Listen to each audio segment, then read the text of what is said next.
Activists and civil society organizations have called on President Bola Ahmed Tinubu to warn the Economic and Financial Crimes Commission against misrepresenting Nigeria as a lawless society. Recalled that operatives of the Economic and Financial Crimes Commission on Wednesday stormed the Abuja residence of the former governor of Kogi State to effect his arrest. The activists said it was disheartening that a law enforcement agency had become an instrument in the hands of politicians against its own mandate. The about 60 CSOs under the umbrella of the Coalition of Democracy and Justice at an emergency press briefing in Abuja made this position in reaction to the flagrant disobedience to a valid court order restraining the arrest, prosecution, harassment, among others, of the immediate past governor of Kogi State, pending the hearing and determination of the substantive fundamental right enforcement action.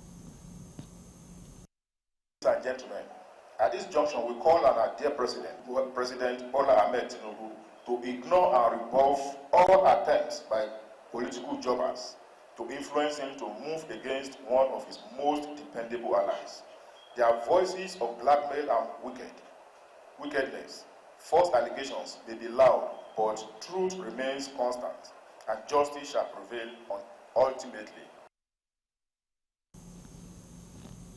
The activist stated the Commission must deliberately avoid the temptation of falling under the pressure of disgruntled political elements by breaking the law in their actions to uphold the law, saying all of those concerned must follow the due processes of law by abiding by subsisting court orders. The CSOs called on the President to ignore and rebuff all attempts by political jobbers to influence him to move against one of his most dependable allies.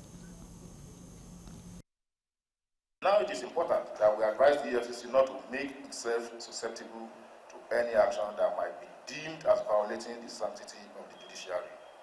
They must ignore the antics of all those who are urging them to commit contempt of court through disregarding an outstanding court order